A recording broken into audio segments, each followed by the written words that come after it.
Sir এটাই হলো chip, আর এটা রেসের ম্যাট, আর এটাই RFID টেকনিকে চলে। দেখুন স্যার।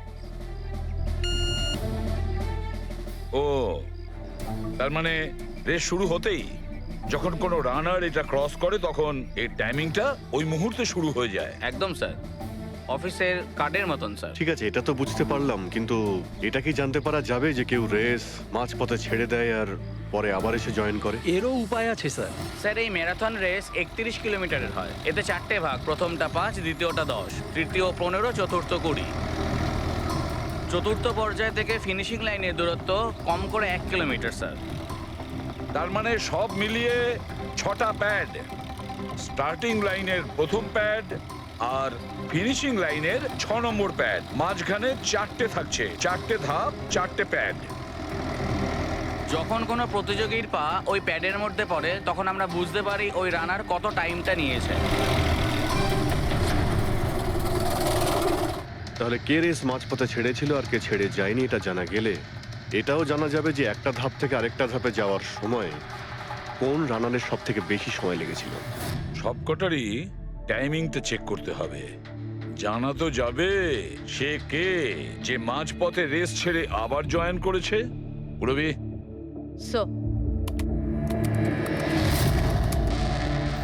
স্যার আমাদের প্রথম কচ্ছপ হলো এই নবীন। এ রেসের প্রত্যেকটা ল্যাপ 25 মিনিটে কমপ্লিট করেছে, কিন্তু শেষ ল্যাপের পরে ফিনিশিং লাইন পর্যন্ত পৌঁছানোর জন্য মানে 1 কিলোমিটার ক্রস করার জন্য ওর 50 মিনিট সময় লেগেছে। নবীন,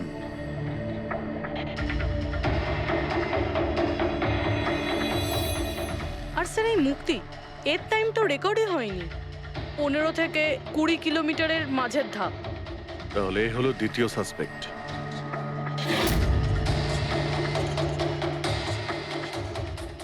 মুক্তি। আর এবার এই গৌরব, এ তো 15 কিলোমিটারের ধাপই বের হতে পারেনি। তাহলে এই হলো আমাদের তৃতীয় সাসপেক্ট। স্যার বাকি সবার টাইমিং তো মোটামুটি ঠিকঠাকই আছে। তার মানে এই খুন এই তিনজনের মধ্যেই কেউ করেছে, মুক্তি, নবীন আর গৌরবের মধ্যে। যদি নবীন খুন করে থাকে তাহলে সে রেস ছেড়েছে 20 কিলোমিটার আর ফিনিশিং লাইনের মাঝপথে। হেড্রিক, পঙ্কজ, বাইক নিয়ে যাও, এবার স্পিডে যাবে ওই রুটেই। আর খেয়াল করো যেখানে ওই তিনজন যেখানে রেস ছেড়েছে সেখান থেকে রোহনের বাড়ি কতটা দূরে আর কত সময়।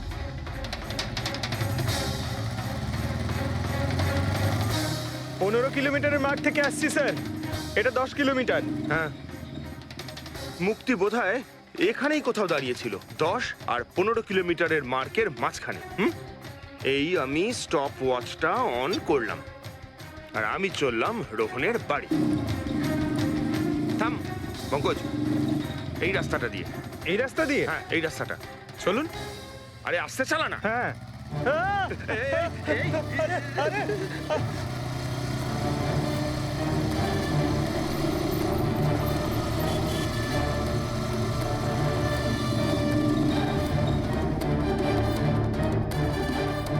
এই দেখুন রোহনের বাড়ি। মুক্তি নিশ্চয়ই রোহনের ঘরে পিছনের জানলা দিয়ে ঢুকেছিল।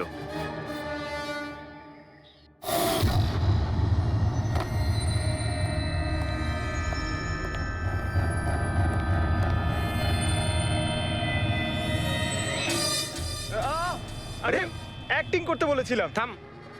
মুক্তি রোহনকে খুন করার পর হয়তো সমস্ত তথ্য প্রমাণ পুড়িয়ে আবার দৌড়ে ফিরে গিয়েছিল ম্যারাথন শেষ করতে।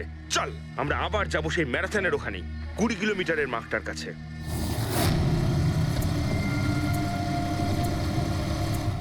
স্টপ ওয়াচে টাইম দেখে নিন স্যার। 26 মিনিট।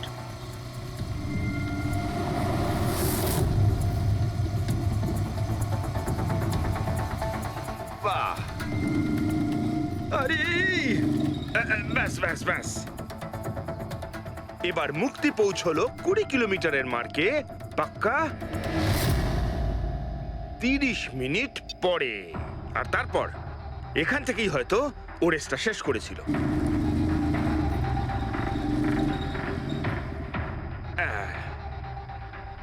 এবার শোন, গৌরব যদি খুন করে থাকে তাহলে ও রেসটা এখানেই ছেড়েছিল, 10 আর 15 কিলোমিটার মার্কের মাঝামাঝি।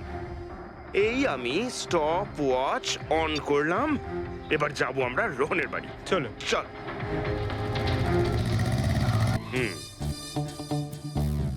হ্যাঁ, একদম পুরো বিশ্বাস আছে আমার।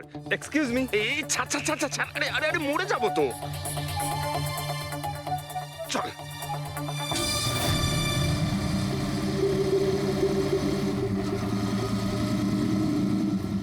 ব্যাস। একটু দাঁড়ান, আমি বুঝতে পেরেছি। আমি বলছি, এই গৌরব রোহনের বাড়ি থেকে 15 থেকে 20 কিলোমিটার দূরে রেসে আবার জয়েন করেছিল, তাই না? শাবাশ। হ্যাঁ। আমার সাথে থেকে থেকে তোরও তো বুদ্ধি খুলে গেছে। আর এই সব কিছু করতে গৌরবের টাইম লেগেছিল পুরো 27 মিনিট। এবার দেখা যাক নবীনের কত লেগেছিল। এবার যদি নবীন খুন করে থাকে তাহলে ও নিশ্চয়ই এখান থেকে গেছিল, যেখানে ও পড়ে গেছিল। এই আমি স্টপ ওয়াচ অন করলাম। এবার যাওয়া যাক রোহনের বাড়ি। চল। চলুন। স্যার, ওকে। পঙ্কজ, 3 জন রোহনের সাথে এরকমই কিছু করেছিল। ব্যাস। রোহনকে খুন করে নবীন এইখানে এসে পৌঁছেছিল ফিনিশিং লাইনের সামনে, যেখানে ও ক্যামেরাটা দ্বিতীয়বারের জন্য সরিয়েছিল। আর এই সব কিছু করতে ওর লেগেছিল হয়তো 48 মিনিট। স্যার, জানতে পেরেছি 3 জনের কত সময় লেগেছিল। আচ্ছা, তাহলে বলো মুক্তির কত সময় লেগেছিল? মুক্তির লেগেছিল 30 মিনিট। আর টাইমিং চিপ অনুযায়ী 39 মিনিট লেট ছিল। আর গৌরব? গৌরবের 27 মিনিট। আরও ম্যারাথন রেস থেকে নিখোঁজ ছিল 24 মিনিটের জন্য। নবীনের লেগেছিল 48 মিনিট রোহনের বাড়ি গিয়ে ওকে খুন করে ফিরে আসতে। আর টাইমিং চিপ অনুযায়ী এই নবীন 50 মিনিট লেট ছিল। হ্যাঁ, আমাদের খুনি এই 3 জনের মধ্যেই কেউ হবে, নবীন, গৌরব আর মুক্তির মধ্যে। মিস্টার নবীন, একটা কথা বলুন। এই রেসে আপনি প্রত্যেকটা ল্যাপ 25 মিনিটে কমপ্লিট করেছেন, কিন্তু ফিনিশিং লাইনের আগে ওই 1 কিলোমিটার যেতে আপনার 50 মিনিট সময় লেগেছিল। কেন? স্যার, ওই 20 কিলোমিটার পুরো করার পর আমি নিচে পড়ে গেছিলাম। আর স্যার, ওই আমার পায়ে চোট লেগেছিল আর ক্যামেরাটাও ভেঙে যায়। স্যার, লাস্টের 1 কিলোমিটার আমি কতটা কষ্টে পুরো করেছি স্যার আমিই জানি সেটা। এই আঘাতটা কোথায় লেগেছে আপনার? স্যার, এইখানে দেখুন স্যার। পট্টিটা খোলো। হ্যাঁ, এইটা।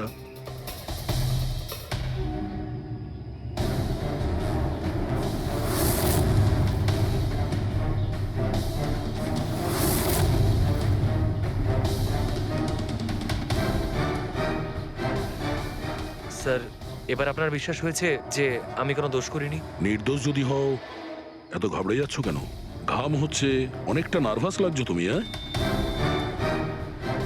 মাটি কেন লাগিয়েছিলে ক্যামেরাতে? জানি না, ভুল করে লেগে গিয়েছিল। ভুল করে?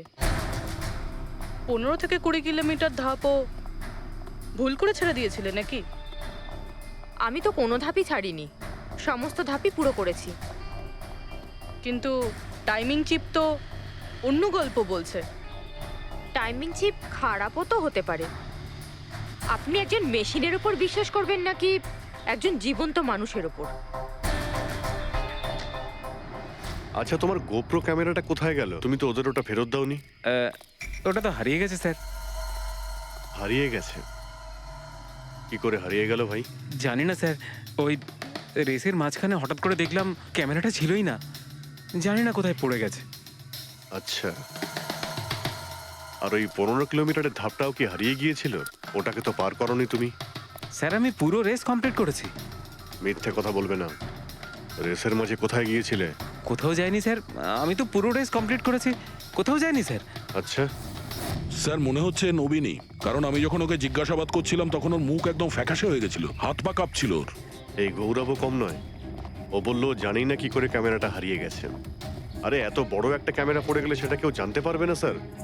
বস, তোমার কথাটা ঠিকই, কিন্তু নবীনের একটু আঘাত লেগেছে না? হ্যাঁ স্যার, আঘাত তো ওর লেগেছে।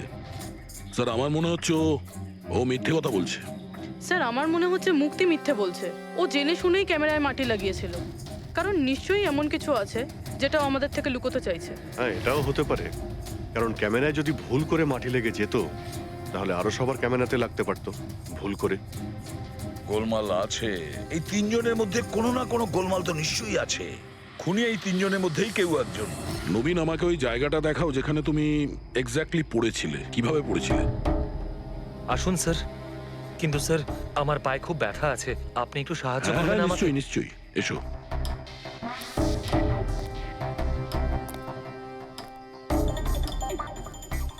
স্যার আমি এখনো বলছি আপনাকে, আপনি নিজের টাইম ওয়েস্ট করছেন।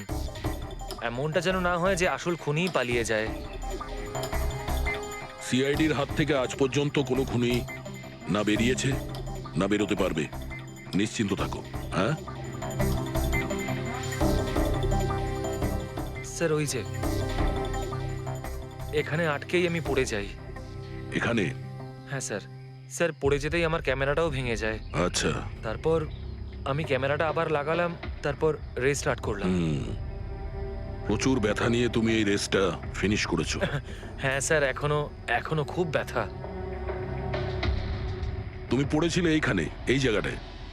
হ্যাঁ স্যার, খুব ক্লান্ত হয়ে গেছিলাম তো, তাই খেয়াল করিনি আর পা আটকে নিচে পড়ে যাই। আচ্ছা, রেস ফিনিশ করার আগে তুমি দ্বিতীয়বার ওই ক্যামেরাটাকে সরিয়ে দিয়েছিলে কেন? আচ্ছা, ওটা তো স্যার খুব গরম লাগছিল তো, তাই মুখটা ধোয়ার জন্য আমি ক্যামেরাটা খুলে ফেলেছিলাম। কিন্তু কিছুক্ষণ পরেই আমি আবার ক্যামেরাটা লাগিয়ে নিই। রেস তো আমি তারপরেই কমপ্লিট করেছিলাম। হ্যাঁ ঠিক আছে, চলো। স্যার কিছু তো বলুন, আমরা যাচ্ছি কোথায় আসলে? তোমার হারিয়ে যাওয়া ক্যামেরা খুঁজতে। স্যার কিন্তু এত বড় জায়গাতে আমরা খুঁজবো কি করে ওই ক্যামেরাটা? প্রত্যেক ক্যামেরাতে একটা চিপ লাগানো আছে, আর এই ম্যাপ বলছে তোমার ক্যামেরা এইদিকেই আছে। চলে এসো। ম্যাম, আমি সত্যি কথাই বলছি। সত্যি তো এটাই, তুমি 10-15 কিলোমিটারের মাঝে রেস ছেড়ে দিয়েছিলে, আর তারপরে রোহনকে মেরে দিয়ে এখানে চলে এলে, এই 20 কিলোমিটারের মার্কে চলে এলে। কারণ তুমি তো জানতে এখান থেকে তোমাকে কোনো খেলোয়াড় দেখতে পাবে না। সব খেলোয়াড়রা তো তখন পিছনে। সব মিথ্যে। আপনি আমার কথা বিশ্বাস কেন করছেন না?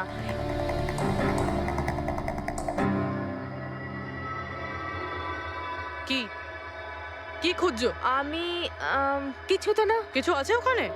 না, কিছু না। আচ্ছা, ওই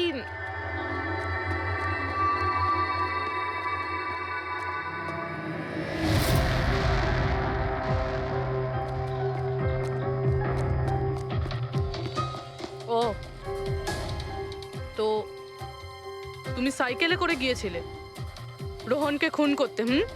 আমি সত্যিই জানি না যে এই সাইকেলটা কার। তাই এক্ষুনি সব জানা যাবে যখন তোমার আঙুলের ছাপ এই সাইকেলে পাওয়া যাবে। হ্যাঁ ম্যাম, প্লিজ। হ্যাঁ,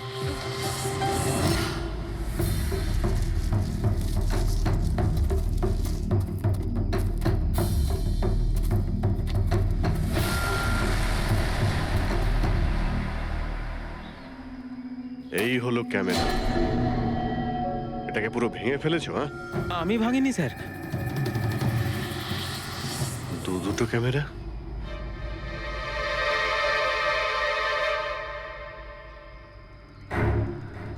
এই ক্যামেরাটা আবার কার?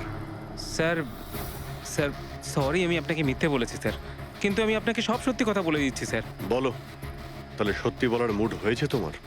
বলো। আসলে আমি এই জঙ্গলে না ড্রাগস নিতে এসেছিলাম, ওই গায়ের জোর বানানোর ড্রাগস, যাতে আমার গায়ে শক্তি আসে আর আমি জোরে দৌড়ে এই রেসটা জিতে যেতে পারি। সেই জন্যই আমি ক্যামেরাটা ভেঙে দিয়েছিলাম।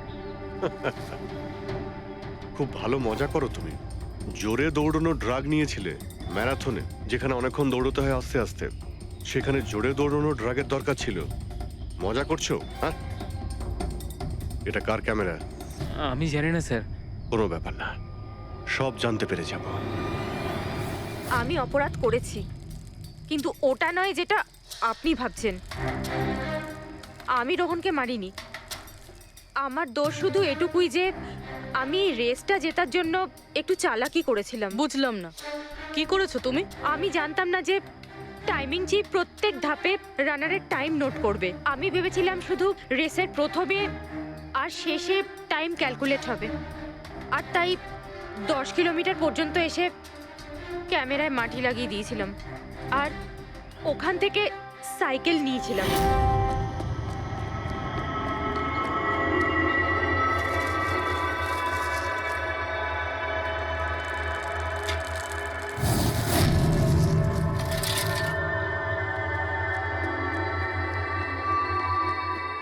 কিন্তু রেস শেষ হতেই সিআইডি ওখানে চলে এলো আর আমি ওখান থেকে সাইকেলটা সরানোর সুযোগই পাইনি। এত কিছু করেছো শুধু একটা রেস জেতার জন্য? আসলে অফিসে বেট ধরা হয়েছিল যে আমাদের ডিপার্টমেন্টে যে রেসটা জিতবে তাকে সবাই কন্ট্রিবিউট করে 5 লাখ টাকা দেবে।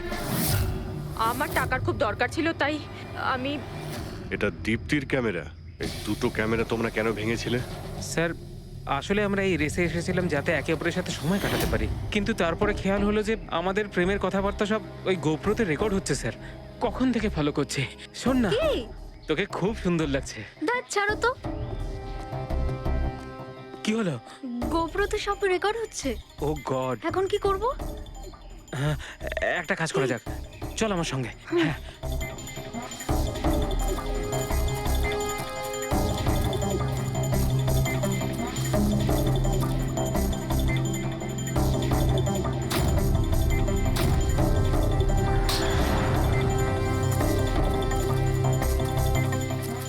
আরে তোমরা তো অদ্ভুত কাজ করেছো। আরে এতে তো কোনো সাউন্ড রেকর্ডই হয় না, তোমরা তো বোকার মতো কাজ করেছিলে। হয়তো কে দুটো ক্যামেরা ভেঙে দিয়েছো। কি স্যার, এতে কিছু রেকর্ড হয়নি? স্যার নবীন তো আমাকে ওই জায়গাটা দেখিয়েছে যেখানে ও পড়েছিল, কিন্তু কেন জানি না আমার মনে হচ্ছে যে ও মিথ্যে কথাই বলছে।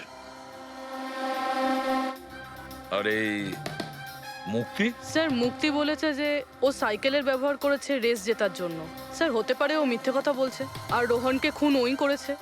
আর গৌরব আর দীপ্তি, ওদের লাভ স্টোরির কি হলো? কতটা সত্যি? হ্যাঁ, ওরা সত্যি কথাই বলছে। ফোন রেকর্ডে দেখাচ্ছে দীপ্তি আর গৌরব প্রতিদিন 3-4 ঘন্টা করে নিজেদের মধ্যে কথা বলতো। স্যার একটা কাজ করি, আমরা আবার ম্যারাথন রেসের ফিনিশিং ভিডিওটা দেখি।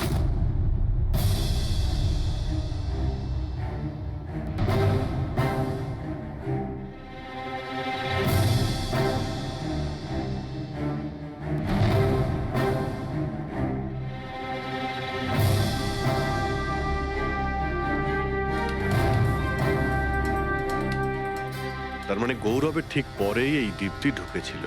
দুজনে একসঙ্গেই ছিল। মনে হচ্ছে স্যার দুজনেই এই কাণ্ড করেছে। এক মিনিট অভিজিৎ, দয়া, এই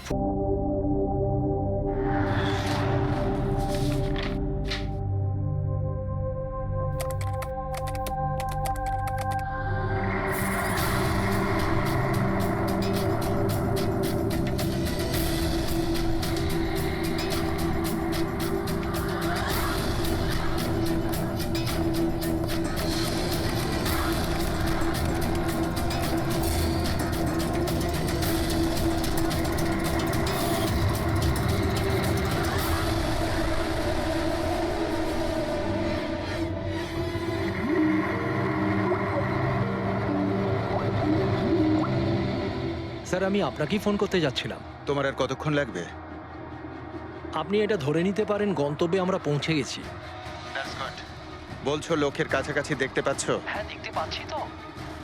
tendering and estimating department.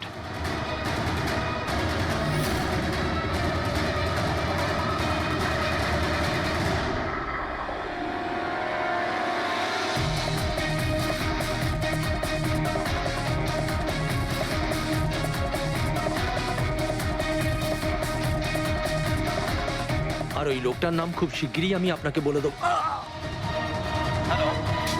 Rohan, hello hello, Rohan.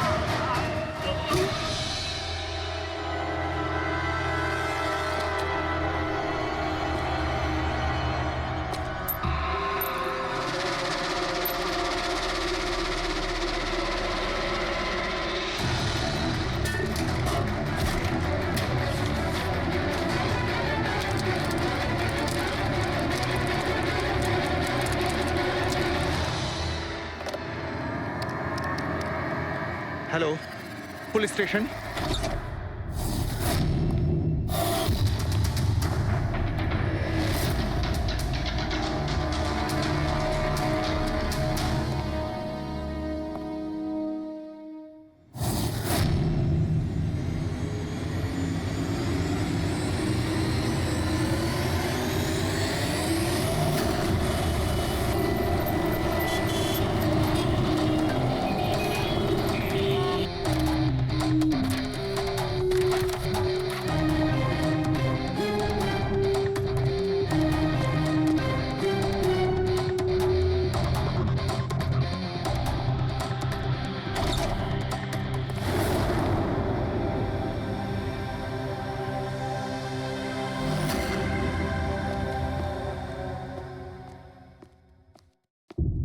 Good afternoon doctor Salunke. কি good afternoon. Please, sorry, don't mind. আসলে যখনই কোনো নিরপরাধ লোকের খুন দেখি না, তখনই গুড আফটারনুন, গুড মর্নিং এর উপর বিশ্বাসই চলে। তাই তো ডক্টর। ডক্টর কোনো পোক্ত প্রমাণ পেলেন? আপাতত এই ল্যাপটপের চার্জারটা তার, এটা দিয়েই শ্বাসরোধ করা হয়েছে এর। আর এর মৃত্যুর সময় হচ্ছে সকাল 9টা থেকে 9:30টার মধ্যে। আর হ্যাঁ, লাশের পাশে এই মোবাইলটা পাওয়া গেছে। হয়তো এটা আমাদের কোনো সাহায্য করবে। আর ওই বাকি প্রমাণগুলো যার ব্যাপারে ইন্সপেক্টর সমীর বলছিলেন? স্যার, স্যার রোহনের ডায়েরি এই দেখুন, পুরোটাই পুড়ে গেছে, ছাই হয়ে গেছে। তবে এই ডায়েরিটার সঙ্গে অনেক ডকুমেন্টসও ছিল, সেগুলোও পুড়ে গেছে। বুঝতেই পারছি না যে ওই ডকুমেন্টস এমন কি ছিল। নিশ্চয়ই এর মধ্যে এমন কিছু ছিল যার জন্য ওই খুনি প্রবলেমে পড়তো, তাই প্রমাণ জ্বালিয়ে দিয়েছে আর এই রোহনকেও মেরে দিয়েছে। স্যার, হ্যাঁ, এই হার্ড ডিস্কটা আমি এখানেই পেয়েছিলাম, ক্রাইম সিনে। আমি এটা একজন কম্পিউটার এক্সপার্টকে দেখিয়েছি। পুরোপুরি নষ্ট হয়ে গেছে, ডেটা রিকভার করা সম্ভবই নয়। খুনি প্রত্যেকটা প্রমাণকে খারাপ করে দিয়েছে। কোনো ব্যাপার না, কোথাও না কোথাও কিছু না কিছু প্রমাণ নিশ্চয়ই পাবো। পুরবি, স্যার। এই রোহনের ব্যাকগ্রাউন্ড চেক করেছো? হ্যাঁ স্যার, পুরো নাম রোহন কুমার। এ পুনেতে থাকে, এখানে মুম্বাইতে চাকরি করছিল, একাই থাকতো। আর এখানেই এই বাড়ি থেকেই কাজ করছিল। কি কাজ কি করতো? গোয়েন্দা ছিল।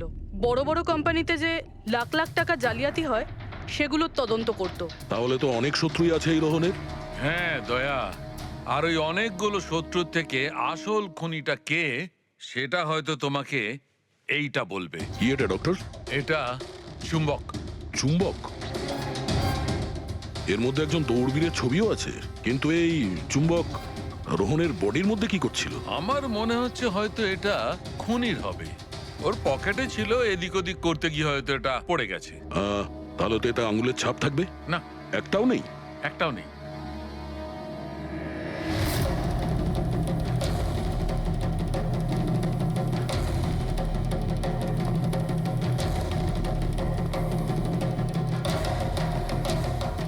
খুনি মনে হয় এখান থেকে এসছে। রবি, স্যার। এই রোহন এই মুহূর্তে কার জন্য কাজ করছিল? স্যার, ডিএনডি বিল্ডকম লিমিটেডের জন্য। BND Buildcom limited? এটা তো ইঞ্জিনিয়ারিং আর কনস্ট্রাকশনের 1 নম্বর কোম্পানি শহরের। হ্যাঁ স্যার, এই দেখুন, এই ভাঙা হার্ড ডিস্কটার উপরেও ওই কোম্পানিটারই স্টিকার লাগানো রয়েছে। আর মারা যাওয়ার ঠিক আগে এই রোহন এই কোম্পানির সিইও মিস্টার হিতেশের সাথে ভিডিও কলে ছিল। আর স্যার, এই লোকাল পুলিশ স্টেশনেই হিতেশি কমপ্লেন করেছিল।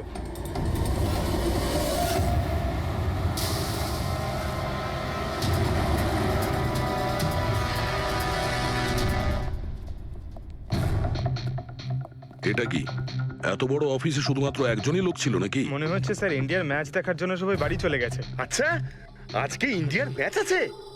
স্কোরটা কি হলো? কোহলি সেঞ্চুরি করতে যাচ্ছে। কি বলছেন স্যার? আপনি কি করে জানলেন?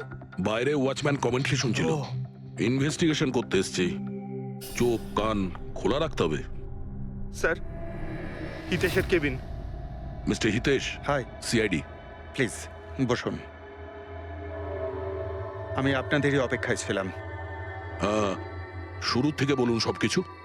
6 মাস আগে আমি রোহনকে কাজে রাখি। গত 5 বছর ধরে আমাদের কোম্পানিতে যে লোকসান হচ্ছে তা আগে কখনো হয়নি। কি ধরনের ক্ষতি? লোকসানের লিস্ট তো বলে শেষ করা যাবে না। যে টেন্ডারগুলো আমাদের কোম্পানির পাওয়া উচিত ছিল সেগুলো হাত থেকে বেরিয়ে যাচ্ছিল। এই দেখুন, 1100 কোটির রিফাইন্ডিং কন্ট্রাক্ট, 37 কোটির রেলওয়ে কন্ট্রাক্ট, আর 800 কোটির পাওয়ার ট্রান্সমিশন কন্ট্রাক্ট। এটাও তো হতে পারে যে যে সমস্ত কোম্পানি এই কন্ট্রাক্টটা পেয়েছে ওরা আপনার থেকে কম কোট দিয়েছে। সেটাই তো আমি বলতে চাইছি স্যার। যদি অন্য অন্য কোম্পানি এই টেন্ডার পেতো তাহলে ব্যাপারটা অন্য ছিল, কিন্তু এই সমস্ত কন্ট্রাক্ট একটা মাত্র কোম্পানিই পেয়েছে। আর সবচেয়ে বড় কথা হলো তাদের অ্যামাউন্ট আমাদের দেওয়া অ্যামাউন্টের থেকে মাত্র 1000 টাকা কম। শুধুমাত্র 1000 টাকা কম? কোন কোম্পানি এটা? XPL infrastructure. XPL infrastructure. তাহলে আপনার মনে হচ্ছে যে আপনার কোম্পানিতে এমন কেউ বেইমান আছে যে স্যালারি আপনার থেকে নেয় কিন্তু কাজ এক্সপিএল এর জন্য করে? 100% কেউ না কেউ তো অবশ্যই আছে। আর রোহন ওই লোকটার খুব কাছাকাছি পৌঁছে গিয়েছিল। ওর লাস্ট ফোন কলে আমায় এটাও বলেছিল যে সেই বেইমান এস্টিমেটিং অ্যান্ড টেন্ডিং ডিপার্টমেন্টের লোক। আচ্ছা, এই ক্রাইম সিন থেকে আমরা এই ড্যামেজড হার্ড ডিস্কটা পেয়েছি, কি আছে এর ভেতরে? স্যার, এটা আমাদের কোম্পানির গত 5 বছরের CCTV footage, call logs, emails, আমাদের কোম্পানিতে কত এমপ্লয়িজ আছে, সমস্ত ইনফরমেশন এতে ছিল। তাহলে এর কপি নিশ্চয়ই আছে আপনার কাছে? আগে হ্যাঁ আছে। আমরা ওটা আমাদের সঙ্গে নিয়ে যাব। শিওর।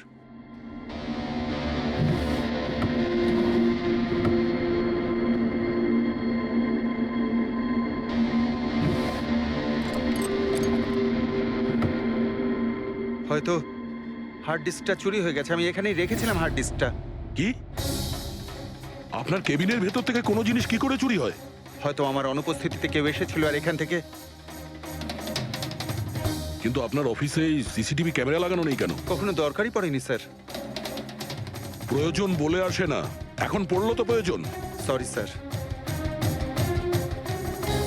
আর হ্যাঁ মিস্টার হিতেশ, আপনার কোম্পানিতে যত এস্টিমেটিং আর টেন্ডারিং ডিপার্টমেন্ট আছে, যত লোক আছে, আমরা তাদের সঙ্গে কথা বলবো। স্যার, আজকে ওই ডিপার্টমেন্টের কোনো এমপ্লয়ি কাজে আসেনি। কেন? সবাইকে ছুটিতে গেছে?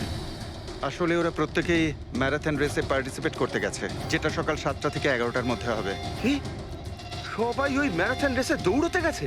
হঠাৎ করে সবাই এরকম রানার হওয়ার স্বপ্ন দেখছে কেন?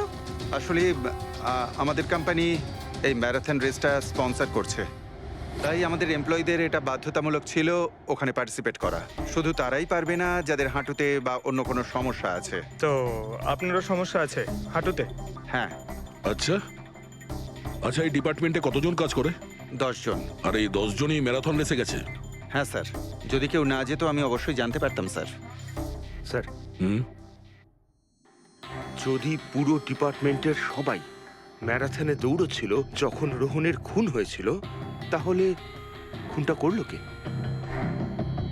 হতে পারে ওই কন্ট্রাক্ট কিলার। এক মিনিট মিস্টার হিতেশ, আপনার কাছে এই ম্যারাথন রেসের কোনো ব্রোশিয়া, কোনো লেটার আছে? ইয়েস স্যার, আমি আনছি। কি হলো স্যার? চুম্বকে ওই দৌড়ানোর লোকটা, ম্যারাথন রেস, এক্ষুনি জানতে পারবো। এই নিন sir. Thank you. You are welcome sir. Hmm, দেখেছো, এটাই হলো ওই চুম্বকের রহস্য। যেটা ক্রাইম সিনে পাওয়া গেছে সেটা ম্যারাথন রেসে। মানে স্যার, ও ম্যারাথন রেসে দৌড়চ্ছিল, রোহনকে খুন করার জন্য ও রেস ছেড়ে দিয়ে ওর বাড়ি চলে যায়? মনে তো হচ্ছে এইরকমই। স্যার, এই বিপ ম্যাগনেট জার্সির ওপর লাগানো হয়। সঞ্জু স্যারকে একটু বুঝিয়ে দাও। দেখুন স্যার, এই ম্যাগনেটটাকে এখানে এইভাবে লাগিয়ে দিতে হবে। সেম এরকমই আরেকটা নেওয়ার পরে জার্সির ভেতর থেকে আমরা নিয়ে নেব, আর এটাকে আমরা এইভাবে লাগিয়ে দেবো। সেম আরেকটা এইভাবে নিয়ে এটাকে নিয়ে আমরা এইভাবে লাগিয়ে দেবো, আর এটা এইভাবে লক হয়ে যায়। আগে আমরা সেফটি পিন ইউজ করতাম, কিন্তু দু একবার রানার্সদের চোট লেগেছিল, তাই আমরা এই ম্যাগনেট টেকনিকটার ব্যবহার করছি। এই ম্যাগনেট আর রেসিং হুইপ আপনি সব প্রতিযোগীকেই দিয়েছিলেন? ইয়েস স্যার, সবাইকে জানিয়ে দেওয়া হয়েছিল, বলাও হয়েছিল রেস শেষ হয়ে যাওয়ার পরে সব ম্যাগনেটগুলোকে ফেরত দিয়ে দিতে। তাহলে কারা কারা এই ম্যাগনেট ফিরিয়ে দেয়নি? স্যার, অনেকেই দেয়নি, কেউ ফেলে দিয়েছিল, কেউ বা হারিয়ে ফেলেছিল, আর এক একজনের দায়িত্বও ছিল না যে জিনিসটাকে ফেরত দিতে হবে। একটা কথা তো শিওর, কেউ রেস মাঝপথে ছেড়ে দিয়েছিল, গিয়ে খুন করে আবার ফিরে এসেছে। কিন্তু স্যার রেস তো অনেক লোকেই মাঝখানেই ছেড়ে দিয়েছিল, কিন্তু এটা কি করে জানা যাবে যে তাদের মধ্যে রোহনকে কে মেরেছে? ওই 10 জনের মধ্যেই কেউ হবে যারা ক্যান্টিন ডিপার্টমেন্ট আর এস্টিমেটিং ডিপার্টমেন্টে কাজ করছিল।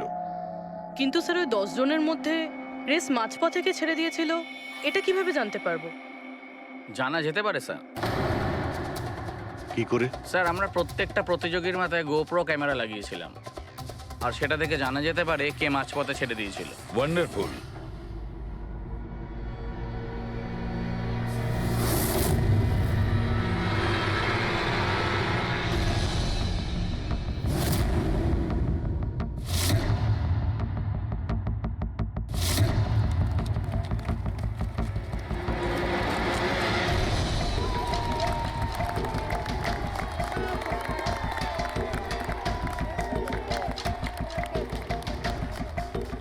নবীন, এই রেসটা তোকেই জিততে হবে।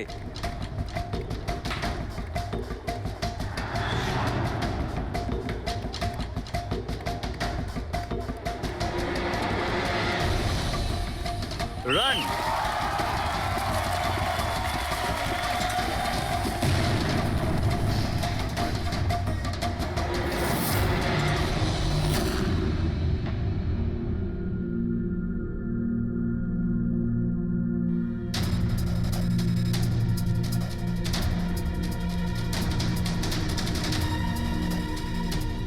এই 4টে স্ক্রিন, এগুলো ব্ল্যাঙ্ক কেন? জানি না স্যার, আমরা তো সব ক্যামেরা চালু করে এতে দিয়েছিলাম। হয়তো ভুল করে এই 4 জন ক্যামেরা অফ করে ফেলেছিল। ভুল করে করেছে নাকি ইচ্ছে করে?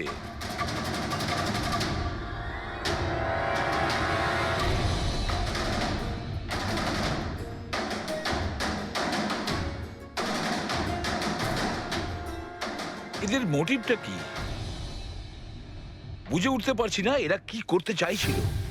কি কুনাল, একটা ক্যামেরা ভাঙা, একটা ক্যামেরায় মাটি লেগে আছে, এই 4টে ক্যামেরা ব্ল্যাঙ্ক, সেটা কেন? জানি না স্যার। ওইসব জানি নাটা নিয়ে বললে হবে না। এই সব কটা ক্যামেরা 10-এ 10 আমার চাই। স্যার এই 3টে ক্যামেরা একদম ঠিক ছিল স্যার। এমপ্লয় 1, এমপ্লয় 2 আর এমপ্লয় 3। তার মানে এই 3টে ক্যামেরায় কোনো টেকনিক্যাল প্রবলেম ছিল না। কেউ ইচ্ছে করে ক্যামেরাগুলো বন্ধ করেছিল বা ভুল করেও করে থাকতে পারে, কিন্তু বলা যায় না। কিন্তু স্যার এই 4টে ক্যামেরারই ফুটেজ একদম ঠিকঠাক স্যার। এমপ্লয়ি 4, 5, 6, 7। তাহলে এবার যাই প্রবলেম ক্যামেরাতে।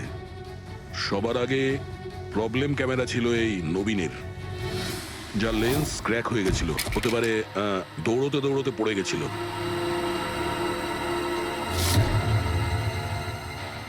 হ্যাঁ, আর স্যার দ্বিতীয় প্রবলেমের ক্যামেরা, মুক্তিরটা, যে রেসের মাঝখানে দাঁড়িয়ে নিজের জুতোর ফিতে বাজছিল। হ্যাঁ, তারপরে ফিতে বাঁধার পরে ওই হাতটাই নিজের লেন্সে লাগায় আর লেন্সে সমস্ত পিকচারটাই ঝাপসা হয়ে যায়। কিন্তু স্যার এই মাটি ইচ্ছে করে লাগিয়েছে নাকি ভুল করে?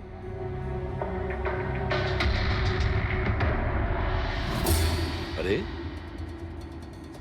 10টা লোকের তো 10টা গোপ্রো ক্যামেরা থাকা উচিত, এখানে তো দেখছি 9টা। গৌরবের ক্যামেরাটা কি হলো, সেটা কোথায়? স্যার ওই ক্যামেরাটা হারিয়ে গেছে, গৌরব ওটা ফেরত দেয়নি। তাহলে স্যার এই গৌরবই খুনি, ওকে ধরে ফেলা উচিত। না পঙ্কজ, যেভাবে হয় না। হতে পারে গৌরব ক্যামেরাটা ফেরত দিতে ভুলে গেছে। আমাদের এটা ভাবতে হবে যে খুনি এই সময়টাই কেন বেছে নিল ম্যারাথন রেসের টাইমে খুন করার জন্য। ও তো চাইলে যে কোনো সময় খুন করতে পারতো, যে কোনো জায়গায় পারতো। হ্যাঁ, অ্যালিবাইয়ের জন্য স্যার,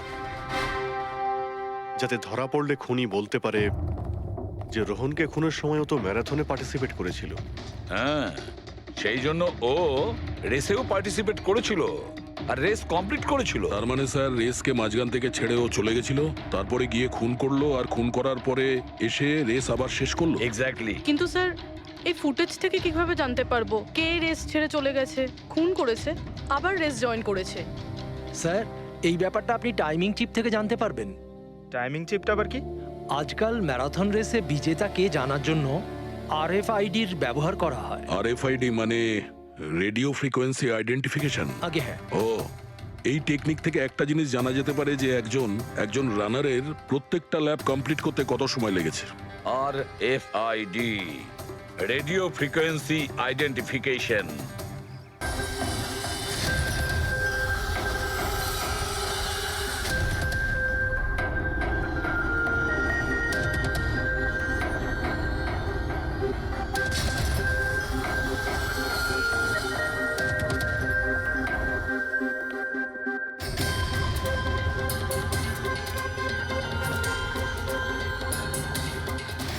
স্যার, আমাদের এখানে কেন ডাকা হয়েছে? খুনির নাম বলবার জন্য।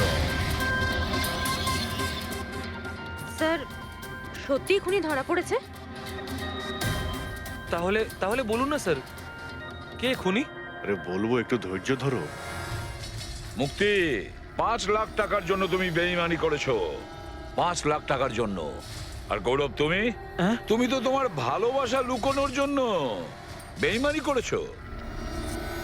আর নবীন, তুমি চলো, তোমাকে আবার দেখাচ্ছি, রেসের একটা পার্ট দেখাচ্ছি। খুব ভালো করে দেখো আর বলো কোথায় ভুল আছে, বলো।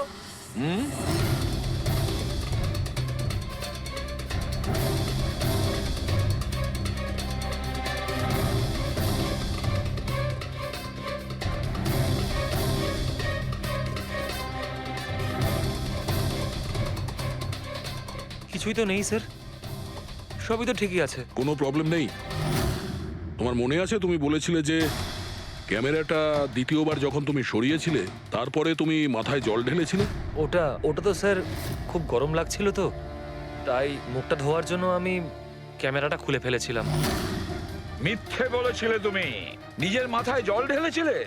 অথচ যখন ফিনিশিং লাইনে পৌঁছলে তখন তো তোমার ভেজা অবস্থায় থাকার কথা ছিল। কিন্তু এই ফুটেজে আমরা কি দেখতে পাচ্ছি? তুমি শুকনো অবস্থায় দৌড়চ্ছ। হয়তো জল শুকিয়ে গেছিল। বর্ষাকালে অত তাড়াতাড়ি জল শুকিয়ে গেল, অদ্ভুত ব্যাপার।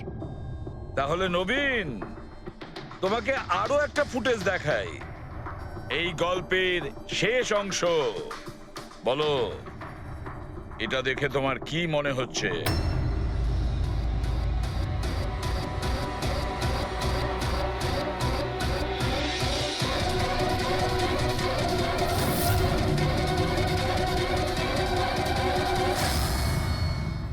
কি নবীন, এই ফুটেজে তোমার মুখটা কেমন চেঞ্জ লাগছে না? হ্যাঁ, অন্যরকম তো দেখাবেই, কারণ এই মুখটা নবীনের নয়, ওর ভাই প্রবীণের।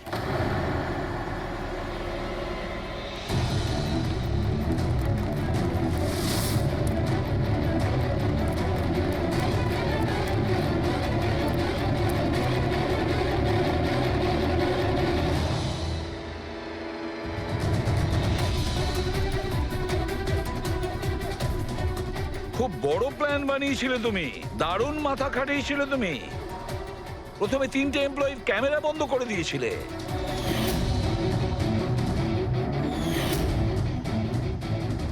আর তারপরে নিজের গোপ্রো ক্যামেরা নিচে ফেলে দিয়েছিলে যাতে লেন্সটা ভেঙে যায়। আর তারপর নবীন নিজের ক্যামেরাটাকে খুলে পরিয়ে দিল নিজের ভাইকে, মানে প্রবীণকে।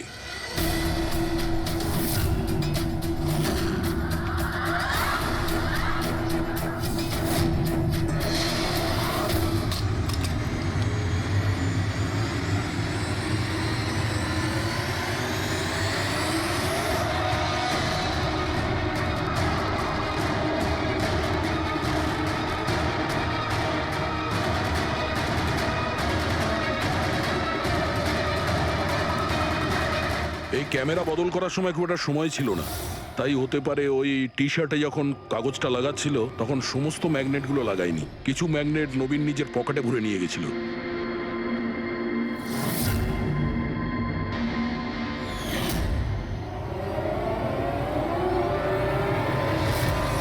নবীন রেস ছেড়ে বেরিয়ে যায় রেইনকোট পরে, আর পৌঁছে যায় রোহনকে খুন করার জন্য। কিন্তু ও কি করে জানবে যে রোহনকে মারার সময় ম্যারাথন রেসের ওই ম্যাগনেটই ওকে ফাঁসিয়ে দেবে?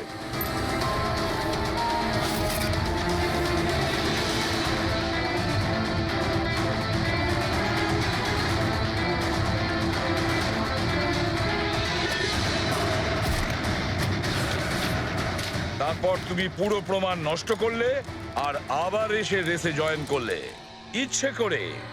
নিজের পায়ে তুমি চোট লাগালে যাতে আমরা বিশ্বাস করি যে আঘাতটা সত্যি। আর তারপরে তুমি রেসটা ফিনিশ করো। তাহলে বলো। হ্যাঁ স্যার, আমি খুন করেছি রোহনকে। একদম একদম পারফেক্ট প্ল্যান ছিল, কিন্তু আমি কি করে জানবো যে আপনারা আমার থেকেও অনেক বুদ্ধিমান? প্রত্যেক অপরাধী এই ভুলটাই করে, কারণ তার মনে হয় যে সে আইনের চোখে ফাঁকি দিয়ে দেবে। এবারে বলো, ওকে কেন খুন করলে? তাড়াতাড়ি বলো। বিএনডি বিল্ডকনে হওয়া প্রত্যেকটা গন্ডগোলের পেছনে আমিই ছিলাম। আমার জন্যই প্রত্যেকটা টেন্ডার কোম্পানির হাতছাড়া হলো। আর আমি যদি রোহনকে না মারতাম তাহলে ও আমার সমস্ত রহস্য খুলে দিত। তাই আমি লজ্জা লাগার কথা তোমার। যে থালায় খেয়েছো ওই থালায় ফুটো করেছো। আর সেই পাপ লুকোনোর জন্য তুমি রোহনকে খুন করে দিয়েছো। আইন তোমাকে কঠোরতম শাস্তি দেবে। আশা করি ততদিনে ফাঁসির অর্ডার এসে যাবে। নিয়ে যাও এদের।